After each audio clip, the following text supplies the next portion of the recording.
नमस्कार दोस्तों, ये समाजशास्त्र का पहला लेक्चर है जिसमें हम लोग बात करेंगे समाजशास्त्र के उद्भव और उद्विकास के बारे में। मेरा नाम मनीष है और आप हमारे चैनल आईएएस स्टडी को सब्सक्राइब कर लीजिए और बेल आइकन बजा दीजिए, जिससे मैं जल्दी से जल्दी जो वीडियो बनाऊं वो आप तक पहुंच जाए और आप PGT, TGT, NET, higher education या जेआरएफ के एग्ज़ाम में अपनी सफलता को सुनिश्चित करें। मित्रों, समाजशास्त्र का उद्भव और विकास के बारे में अगर हम बात करें तो ये इसका जो जो विकास है वो बहुत ही प्रारंभिक समय से है, यानी कि जब से मानव है पृथ्वी पर तब से समाजशास्त्र है, लेकिन वो अपने औपचारिक स्वरूप में बहुत ही बाद में आया है। जैसे कि समाजशास्त्र के जनक ऑगस्ट कॉम्टे को कहा जाता है, लेकिन इसके पहले भी समाजशास्त्र में बहुत संकल्पनाएं बनाई गई। रूसो इत्यादि जो है एंशिएंट जो थिंकर्स हैं उनके द्वारा इसमें काफ़ी काम किया गया है। जो मैटर मैं इसमें जिसके बारे में बात करूंगा, इससे अलावा भी मैं तमाम बात करूंगा, तो आप लोग ध्यान से हमारी बात पर ध्यान दीजिएगा। सबसे पहले हम लोग बात करते हैं कि रॉबर्ट बीरस्टीड की एक बुक है द सोशल ऑर्डर। उसमें उन्होंने कहा कि एक विषय के रूप में जो समाजशास्त्र है वो नवीन है, लेकिन इसका इतिहास बहुत पुराना है। ये कहने का क्या आशय है मित्रों? ये कहने का आशय है कि जो समाजशास्त्र विषय है वो मनुष्य के प्रादुर्भाव के साथ है, लेकिन उसका जो स्वरूप है वो औपचारिक नहीं हो सका था। ये बात रॉबर्ट बीरस्टीड अपनी बात द सोशल ऑर्डर नामक पुस्तक में कहते हैं। इस समाजशास्त्र का जो औपचारिक उदय है ये यूरोप में ही क्यों हुआ, ये जानना बहुत ज़रूरी है। इसलिए कि यूरोप में ही औद्योगिक क्रांति हुई थी और वहाँ पर ही पुनर्जागरण हुआ, इंडस्ट्रियल रेवोल्यूशन, रेनेसा। चूँकि तर्क का यानी रेशनैलिटी की बात सबसे पहले वहीं पर हुई, पश्चिम में हुई, और क्रांतियाँ भी पश्चिम में हुई, तो वहाँ का जो समाज था वो सबसे पहले उथल पुथल से गुजरा। वहाँ की जो सामाजिक चुनौतियाँ थी, जो है प्रशासनिक चुनौतियाँ थी, उनमें बदलाव आया। जो सामाजिक व्यवस्था अनौपचारिक ढंग से संचालित हो रही थी उसका स्वरूप औपचारिक होता गया। जैसे अगर हम बात करें फ्रांसीसी क्रांति की, तो फ्रांसीसी क्रांति कैसे हुई? फ्रांसीसी क्रांति हुई लुई 16वां की मूर्खता के कारण और उसकी वाइफ मैरी एंटोनियो की मूर्खता के कारण। जब उसने कहा जब आपके पास पैसे नहीं, रोटी के लिए पैसे नहीं हैं, तो आप लोग केक खा लीजिए। अब ये एक छोटी सी बात कैसे जो है क्रांति के लिए जो है पर्याय बन सकती है, कारण बन सकती है, इसके पीछे एक लंबा इतिहास है। जब समाज को एक व्यवस्था देनी थी, समाज को एक ऑर्डर प्रदान करना था, तो वो ऑर्डर क्या था? वो ऑर्डर था कि कोई एक तो हो जो समाज को निर्देश दे। तो नियम गढ़ा गया भाई। सबसे पहले जब मनुष्य जंगली अवस्था में था और उसके बाद जब बर्बर अवस्था में आया, तो वहीं से धीरे धीरे कबीलाई संस्कृति विकसित हुई, कबीलाई कल्चर। और कबीले में कबीले का एक सरदार होता था। लेकिन उसके बाद समाज का जब विकास हुआ तो समाज के विकास ने नई संकल्पना गढ़ी और उसमें राजत्व का सिद्धांत आया। राजत्व, किंगशिप, और इसमें पूरी दुनिया में ये जो व्यवस्था है, जैसे डेमोक्रेसी आज पूरी दुनिया में लगभग वैसे किंगशिप पूरी दुनिया में थी। इसमें कहा गया कि जो राजा है वो ईश्वर का प्रतिनिधि है। राजा की अवहेलना करने का मतलब है ईश्वर की अवहेलना करना, और राजा के जो दायित्व होंगे वो होंगे जनता के कल्याण के लिए। कौटिल्य ने तो यहाँ तक लिखा कि यदि राजा शयनयान में आराम कर रहा हो तब भी जनता को यह हक है कि वो उसके शयनयान में जाकर जनता के कल्याण के लिए सवाल पूछे। ये तक बातें कही।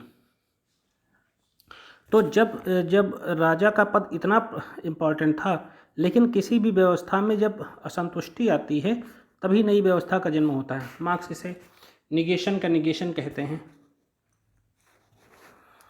आगे बात करते हैं मित्रों कि ये यूरोप में उदय हुआ, तो उसके लिए मैंने जो बातें बताई, क्रांति बताई, फ्रांसीसी क्रांति, इसमें फ्रेंच रिवॉल्यूशन है, और जिसमें इंडस्ट्रियलाइजेशन है, जिसमें तर्क है, जिसमें साइंस है, ये सारी बातें हैं। इसके आगे हम लोग बढ़ेंगे, आप लोग पढ़ लीजिएगा नोट से, मैं इसमें पीडीएफ भी लगा दूंगा जिसमें फ्रांसीसी क्रांति का वही, क्योंकि पीसेस मतलब आपके एग्जाम में पीजीटी में सीधा पूछेगा प्रश्न। मैं इस लेक्चर को दो स्टाइल में लेकर चलूँगा। पहला होगा कि आपका नॉलेज भी ग्रो अप हो, और दूसरा होगा कि आप फैक्चुअल जानकारी भी रखें। तो बीरस्टीड अपनी पुस्तक सोशल ऑर्डर में ये बात कहते हैं। सेकेंड बात है, फ्रांसीसी क्रांति कहाँ हुई? यूरोप में हुई। इस क्रांति ये कब हुई? 1789 में हुई। इसका नारा क्या था? समानता, स्वतंत्रता और बंधुत्व या भ्रातृत्व। इसके बाद औद्योगिक क्रांति की बात करते हैं मित्रों। औद्योगिक क्रांति 1750 से 1760 के दशक में हुई। इसे प्रबोधन काल भी कहा जाता है। यानी जैसे कि मैंने कहा रेनेसा, पुनर्जागरण, प्रबोधन, यानी कि मनुष्य के ज्ञान के चक्षु खुल जाना एक तरीके से। क्योंकि जिस तरीके का हम लोग जो क्या कहते हैं रूढ़िवाद एशिया के समाजों में देखते हैं, ये इससे ज़्यादा रूढ़िवादी समाज पश्चिम का था, लेकिन पश्चिम में उस तर्क ने रूढ़िवाद को समाप्त किया। आगे बढ़ते मित्रों, इसमें कहा गया कि प्राचीन यूरोपीय समाज भी जड़तामूलक समाज था, जैसा कि मैंने कहा, और धार्मिक नेता का समाज में अनुचित, मतलब धार्मिक नेता समाज का ही उचित और अनुचित तय किया करते थे कि समाज के लिए क्या सही है और क्या गलत है।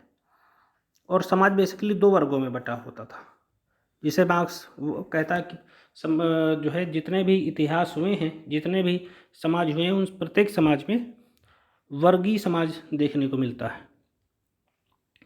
आगे बात करते हैं मित्रों, फ्रांसीसी क्रांति के परिणाम स्वरूप नई चेतना का जो उदय हुआ है, वो उस नई चेतना के उदय ने बिल्कुल राजतंत्र को समाप्त कर दिया। जैसे मैंने बताया कि लुई 16वें की बात, लुई 16 की बात, लुई 16वें से पहले लुई 14वें ने कहा था मेरी मृत्यु के बाद प्रलय होगी। अभी आगे कोटेशन आएगा। आगे बढ़ते हैं मित्रों, राजतंत्र जब समाप्त हुआ तो महिलाओं की स्थिति सुधरी। अब अगर हम भारत के संदर्भ में बात करें तो भारत में महिलाओं की स्थिति कब तक अच्छी थी? तो वैदिक काल तक, और उत्तर वैदिक काल के बाद स्थिति खराब हुई। और भारत में उत्तर वैदिक काल से लेकर बेसिकली मध्यकाल तक बहुत ज़्यादा खराब स्थिति रही। अंग्रेज़ों के भारत में आने और भारत की आज़ादी के बाद महिलाओं की स्थिति में सुधार देखने को मिला है। समाज के तत्वों जैसे धर्म, समाज, प्रथा, समुदाय, सत्ता इत्यादि की नई व्याख्या की जाने लगी कि नए स्वरूपों में, यानी अपने मॉडर्न स्वरूपों में सामने आने चाहिए। फ्रांसीसी क्रांति की जो बुनियादी संरचना है और उसका स्वरूप है, उसे भी हम लोग जानने की कोशिश करते हैं। जैसे फ्रांसीसी समाज है, उसमें बेसिकली 3 स्टेट हुआ करते थे। ये स्टेट गलत नहीं लिखा है, सही लिखा है। प्रथम संपत्तिशाली वर्ग था, इसमें से भूस्वामी होते थे, जमींदार होते थे, सामंत होते थे। द्वितीय जो वर्ग था, इसमें धार्मिक नेता होते थे, पादरी शामिल थे, जैसे बिशप, पादरी, आर्क बिशप, ये धनवानों का समूह हुआ करता था।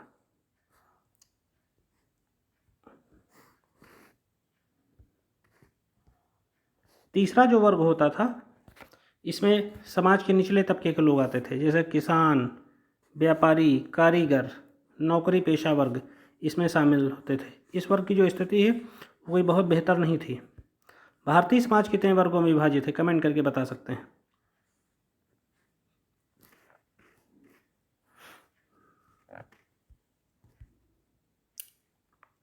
अब यहाँ पर एक देखो शब्द लिखा हुआ है नोट, अर्धदास। इस वर्ग की जो स्थिति है वो एकदम स्पष्ट नहीं थी, किसे कहाँ रखा जाए समाज में। जैसे अगर मार्क्स की बात करें तो मार्क्स कहता है कि अपर क्लास, लोअर क्लास, और फिर जैसे बीच में पैटी बुर्जुआ होता है, उसी तरीके से आप अर्धदास को समझ सकते हैं।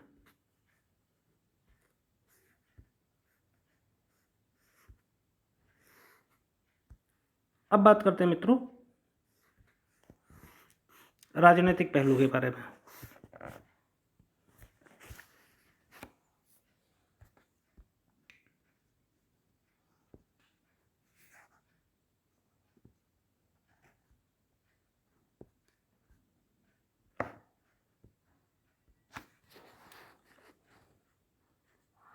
पहला पॉइंट इसमें लेते हैं। इसमें कहा गया कि राजा शासन का दैवी अधिकारी होगा। जो मैंने पहले ही बताया, दैवी अधिकारी मतलब राजा सर्वशक्तिमान होगा, वह ईश्वर का प्रतिनिधि होगा, उसे ईश्वर के प्रतिनिधि की तरह माना गया। और ये फ्रांस में बोरबन राजवंश का शासनकाल जो है, इसी का शासक था लुई जो वंश था वो इसी बोरबन वंश से संबंधित था।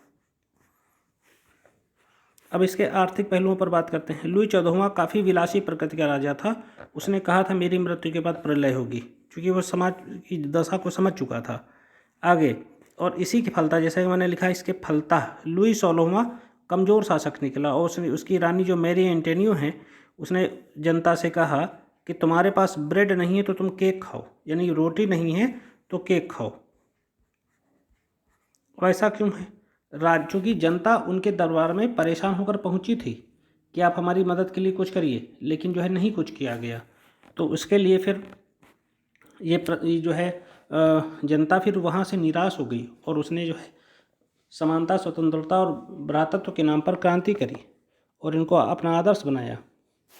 जैसे भारत में 1857 की जो क्रांति हुई है, उसमें जो चर्बी लगे कारतूस या धार्मिक कारण एकमात्र कारण नहीं था। पहले से अंग्रेजों का बहुत शोषण उसके लिए जिम्मेदार था। अब क्रांति के हम लोग बौद्धिक पहलुओं पर बात करते हैं। इंटेलेक्चुअल रीजन्स क्या थे? विज्ञान की खोज, सत्य असत्य के मध्य विवाद, सत्य को प्रमाणित करने की चर्चा की जाने लगी। अब मैं कुछ बातें और बताता हूँ। जैसे एक देश है वेटिकन सिटी। वेटिकन सिटी ये दुनिया का लगभग सबसे छोटा और कम जनसंख्या का देश है। यहाँ पर जो पादरी हैं उनका मेन आज भी सेंटर यही है। ईसाई धर्म का मेन सेंटर यही है। यहाँ पर धर्म अपने इतना दूषित स्वरूप में आ गया था कि उसने स्वर्ग के कार्ड तक जारी करने शुरू कर दिए थे, स्वर्ग के कार्ड। और उनमें कहते थे कि जो लोग इस कार्ड को खरीदेंगे वो लोग स्वर्ग को प्राप्त करेंगे, उनको मतलब मरने के बाद स्वर्ग मिलेगा। और एक ये भी बात है कि जो राजत्व है और जो धर्म है, इसका आपस में इसकी संधि हो गई थी। इसकी संधि ये हो गई थी, उसका परिणाम भी ये है कि समाज में एकता सुनिश्चित हो पाना संभव नहीं था। हम लोग बात कर रहे थे कि कैसे जो है इसको सत्य को प्रमाणित किए जाने की चर्चा की जाने लगी। मॉन्टेग्यू, कई जगह इनको मॉन्टेस्क्यू पढ़ा जाता है, लेकिन मॉन्टेग्यू सही मानते हैं। इनकी एक पुस्तक है द स्पिरिट ऑफ लॉज, ये आपको प्रीलिम्स के लिए याद रखनी है। इसमें कहा गया कि जो प्रशासनिक, विधायी, न्यायिक सत्ता का स्थान केंद्रीकरण ने ले लिया है, ऐसा नहीं होना चाहिए। अब ये बहुत इंपॉर्टेंट बातें हैं। विधायी मतलब जहाँ कानून बने, न्यायिक मतलब जहाँ न्याय मिले यानी जुडिशरी, और कानून बनने का मतलब कहाँ है, जैसे संसद आज की अगर बात करें तो।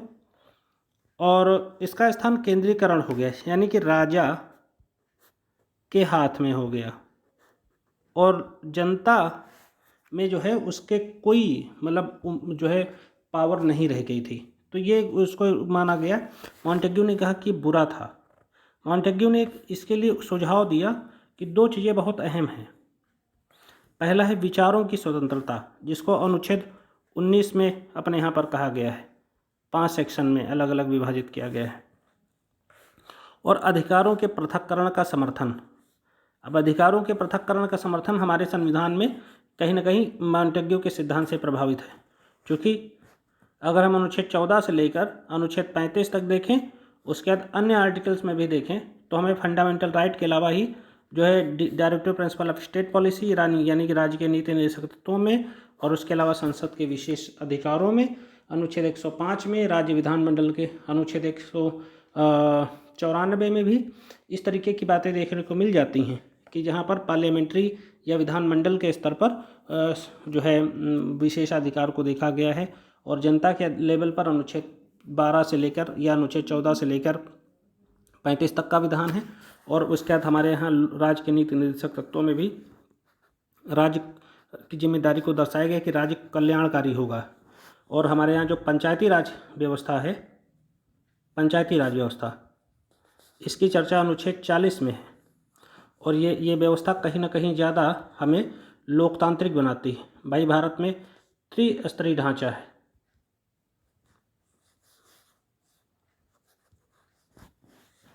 यहाँ पर संसद है, विधानमंडल है और पंचायती राज।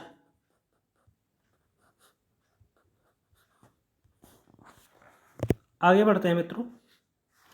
अब हम लोग कुछ फिलोसफर्स की बात करेंगे, जैसे जॉन लॉक। जॉन लॉक ने कहा, बहुत इंपॉर्टेंट हैं ये लोग और ये पूछे जाते हैं, प्रत्येक व्यक्ति के पास कुछ अधिकार हैं। और यह क्या है? ये सारे आप मेंस में कोट कर सकते हैं और प्रीलिम्स में पूछे जाते हैं।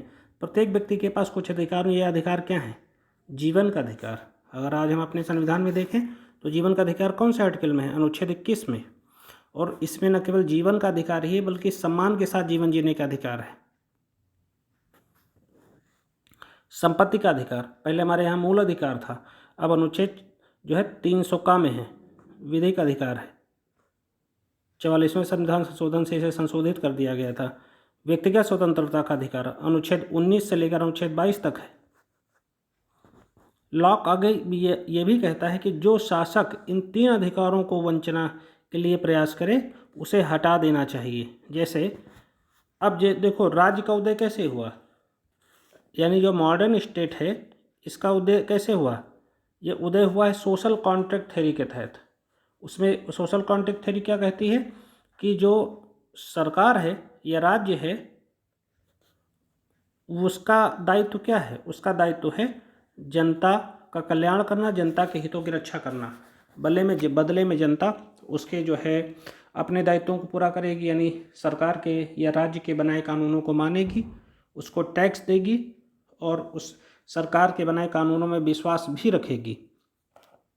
इस तरीके की बातें कही गई हैं। लेकिन ये कहा गया कि सीधा लॉक ने कहा यदि कोई सरकार ऐसा ना माने तो उसे हटा देना चाहिए। अब हमारे यहाँ हटाने के क्या क्या कंसेप्ट हैं? जैसे अभी हाल में हरियाणा में पंचायती राज में रिकॉल का कंसेप्ट आया। रिकॉल यानी कि जो भी पंचायती राज में बेहतर काम ना करे उसे वापस बुला लो। नोटा का कंसेप्ट आया 2013 में, आप सबको पता है। और परंपरागत व्यवस्था क्या है? 5 वर्ष शासन की थी, हमें सदैव शासन की नहीं, 5 वर्ष के बाद चुनाव होने की परंपरा है हमारे यहाँ पर। आगे बढ़ते हैं मित्रों, इसमें बात करते हैं वॉल्टेयर के दर्शन की। वॉल्टेयर एक फ्रांसीसी जो है फिलोसफर हैं। ये 2 बातों के पर बहुत जोर देते हैं। फ्रीडम ऑफ स्पीच, ये होना बहुत ज़रूरी है, और धार्मिक सहिष्णुता का समर्थन। ये 2 चीज़ें बहुत ज़्यादा इम्पॉर्टेंट है। अगर हमारा कॉन्स्टिट्यूशन एक मॉडर्न और एक तरीके का हाइब्रिड कॉन्स्टिट्यूशन है। हमारे यहाँ freedom of speech and expression के बाद आर्टिकल 19 के अंतर्गत है हमारे यहाँ धार्मिक सहिष्णुता की भी बात कही गई। हमारा जो राज्य का सिद्धांत है उसमें कहा गया राज्य का कोई धर्म नहीं हुआ, बल्कि राज्य सभी नियमों, सभी धर्मों के लिए समान आदर प्रस्तुत करेगा, उनकी समृद्धि के लिए प्रयास करेगा। अनुच्छेद 25 से लेकर 28 तक का यह विधान किया गया है। और 29-30 में अल्पसंख्यक जो वर्ग हैं उनके हितों के संरक्षण की भी बात करी गई है। और हमारे यहाँ पर एक गंगा जमुनी तहजीब है और सबसे बेहतर टॉलरेंस पूरी दुनिया में हमारे यहाँ धर्मनिरपेक्षता को फॉलो किया जाता है। तो हमें यह ध्यान रखना चाहिए।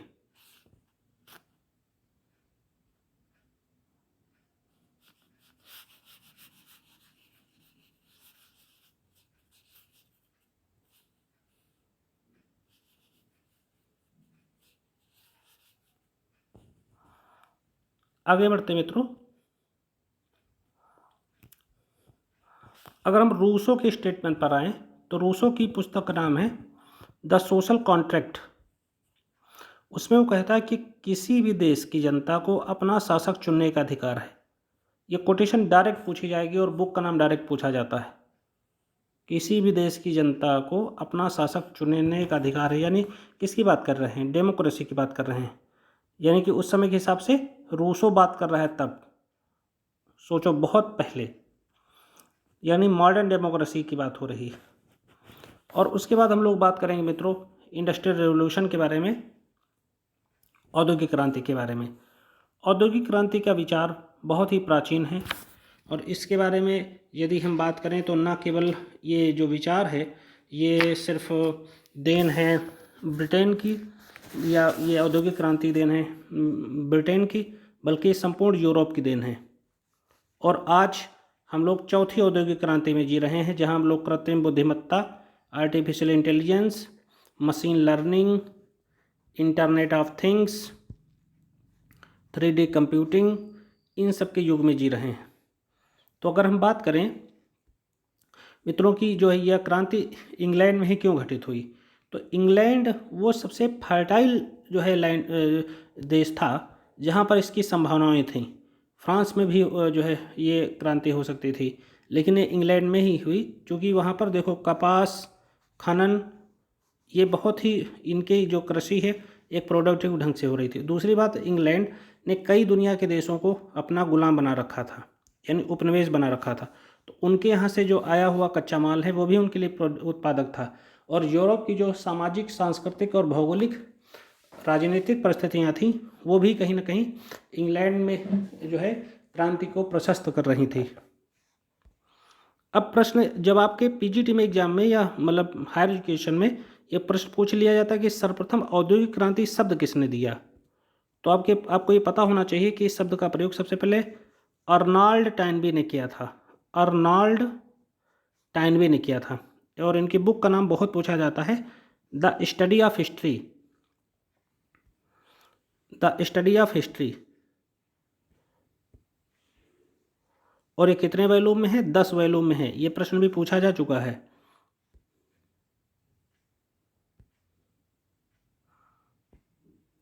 आगे बढ़ते मित्रों, सेंट साइमन ने जो इंडस्ट्रियल जो औद्योगिक समाज जो है क्रांति थी उसे सबसे पहले औद्योगिक समाज कहना प्रारंभ किया। और चूँकि हम जैसा कि जानते हैं ऑगस्ट कॉम्टे का जन्म 19 जनवरी 1798 को हुआ था। और इन्होंने फ्रांसीसी समाज को बदलने या उसे समझने का काफ़ी प्रयास किया। तो हम लोग कुछ इनके बारे में जान लेते हैं। और इन्होंने समाजशास्त्र को सबसे पहले सोशल फिजिक्स कहा था 1838 में। फ्रेंड्स, बात ये है कि जो ऑगस्ट कॉम्टे हैं ये बेसिकली सेंट साइमन या सेंट सिमाई के शिष्य थे। और ये एक पेशे से इंजीनियर थे। और सबसे पहले ये एक प्रेम विवाह करना चाहते थे, लेकिन इनका जो काम था वो ये था कि समाजशास्त्र को हम एक विज्ञान के रूप में प्रस्तुत करें। इसलिए कहते थे sociology is queen of all sciences, समाजशास्त्र सभी विज्ञानों की रानी है। इस तरीके के शब्द जो है कहकर संबोधित करते थे। लॉ ऑफ 3 स्टेज का सिद्धांत दिया इन्होंने, प्रत्यक्षवाद का सिद्धांत दिया, social physics and social dynamics का सिद्धांत इन्होंने दिया।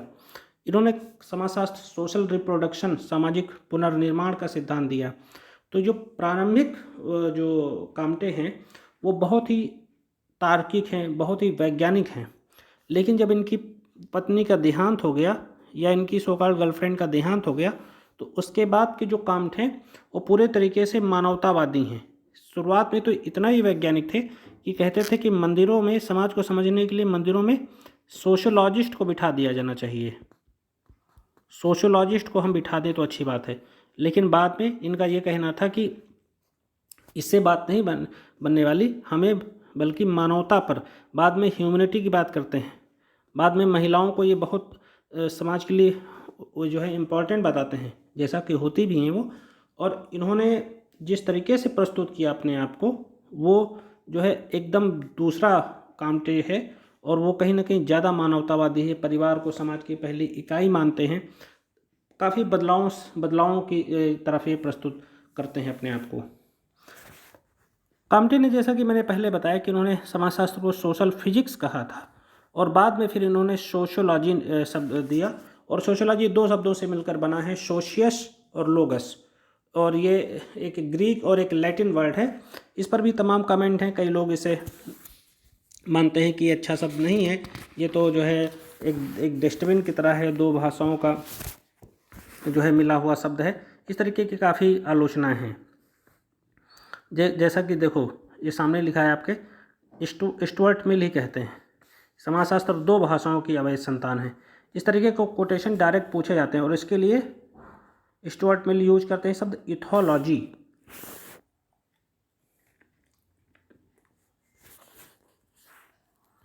आगे बात करते हैं मित्रों, ऑगस्ट काम्टे समाजशास्त्र को सामाजिक व्यवस्था एवं प्रगति का विज्ञान कहते हैं। ये बहुत इंपॉर्टेंट है, सामाजिक व्यवस्था में प्रगति का विज्ञान इसे कहने की कोशिश करते हैं। ये डायरेक्ट पूछा जाता है, क्योंकि जब आप लोग पढ़ते हैं सामाजिक संबंधों का जाल है, वो सब मकाईवर का कोटेशन है। यहाँ पर जो ये बात कह रहे हैं, समाजशास्त्र सामाजिक व्यवस्था में प्रगति का विज्ञान है, यानी डायनेमिक्स को बहुत ही इंपॉर्टेंट मान देते हैं ये। आगे बात करते हैं मित्रों समाजशास्त्र के विषय के विकास के बारे में। तो समाजशास्त्र जो विषय का है ये अलग अलग देशों में अलग अलग रूपों में विकसित हुआ। जैसे अमेरिका में ये विकसित हुआ, येल यूनिवर्सिटी है वहाँ पर यूएसए में, और इसके जो फाउंडिंग फादर माने गए वो समनर, विलियम ग्राहम समनर, और इनको अकादमिक जनक यानी एकेडमिक फादर भी कहा जाता है। इनकी किताब है द फोकवेज। इसमें इन्होंने कहा कि समाजशास्त्र का धर्म शास्त्र है ये प्रश्न भी डायरेक्ट पूछा जाता है, समाजशास्त्र का धर्मशास्त्र किसे कहते हैं, ठीक है, तो फोकवेज को कहते हैं, ये पूछा गया सीधा। और इसमें इन्होंने किसकी बात करी है, संस्था के उद्विकास की बात करी मित्रों। संस्था क्या है, एक नियमबद्ध व्यवस्था, और इनकी किताब है समनर और कैलनर के साथ मिलकर। इस तरीके की चीज़ आपको बहुत याद रखनी है, नोट्स बनाना है। इनकी द साइंस ऑफ सोसाइटी कितने वॉल्यूम में है, 4 वॉल्यूम में, यहाँ तक जाकर प्रश्न पूछता है। पीजीटी का एग्ज़ाम काफ़ी कॉम्प्लेक्स होता है और आपको काफ़ी एफर्ट लगाना पड़ेगा मित्रों। आप लोग अच्छे से तैयारी करिए, हमारे चैनल को ज़्यादा से ज़्यादा सब्सक्राइब कीजिए, आपको सबसे ज़्यादा प्रश्न हमारे चैनल से मिलेंगे। आगे बढ़ते हैं मित्रों, फ्रांस के बोर्डिक्स विश्वविद्यालय में समाजशास्त्र कैसे पढ़ाया जाने लगा। तो यहाँ पर इमाइल दरखाइम यहाँ पर इसके फर्स्ट प्रोफेसर माने जाते हैं, एकेडमिक प्रोफेसर।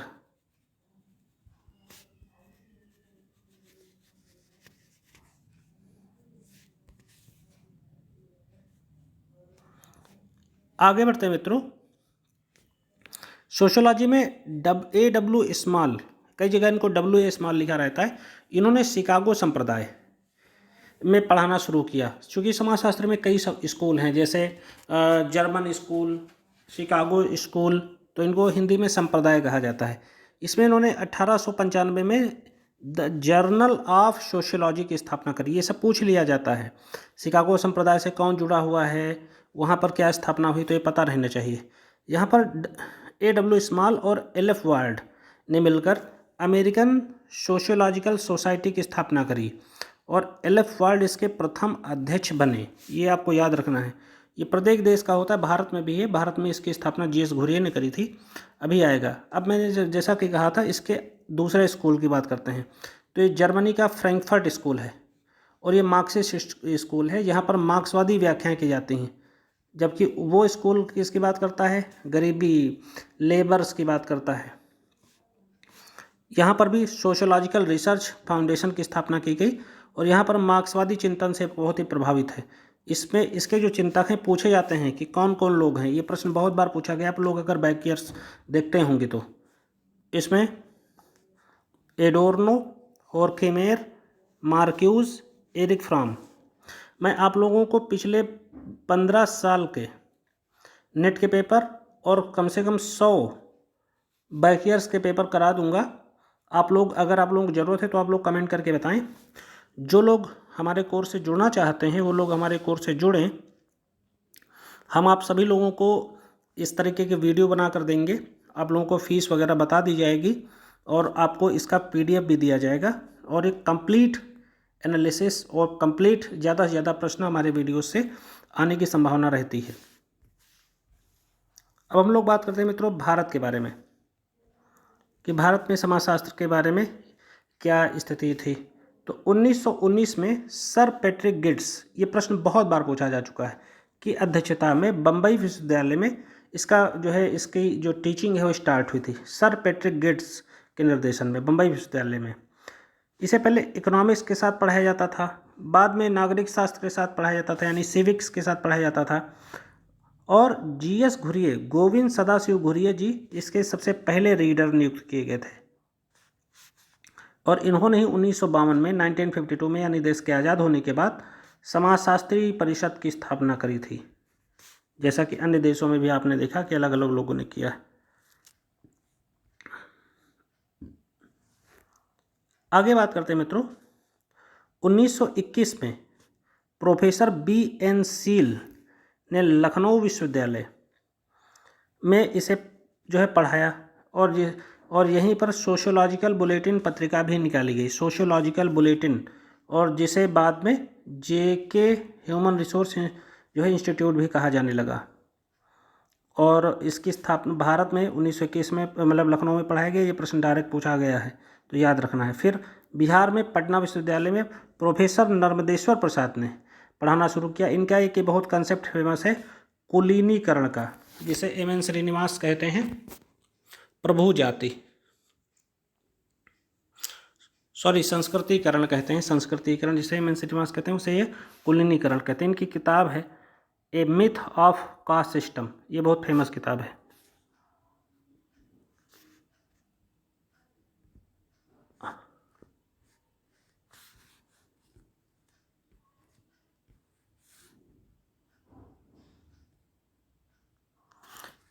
मित्रों, इस तरीके से हम लोगों ने बात करी है पूरे एक टॉपिक पर। यदि आप लोगों को ये वीडियो पसंद आया हो तो हमारे चैनल को ज़्यादा से ज़्यादा शेयर, लाइक और जो है सब्सक्राइब कीजिए। और अगर किसी को पेड ग्रुप लेना है तो एक कॉल कर सकता है इस नंबर पर 7054161270 या 7054839999 9009, ये दो नंबर है, इन पर संपर्क किया जा सकता है। और आप विश्वास कर सकते हैं पहली बार हमारा कोर्स लेने के लिए ज़्यादा से ज़्यादा प्रश्न हमारे कोर्स से आएंगे, ये इस बात की हम उम्मीद कर सकते हैं। Thank you very much.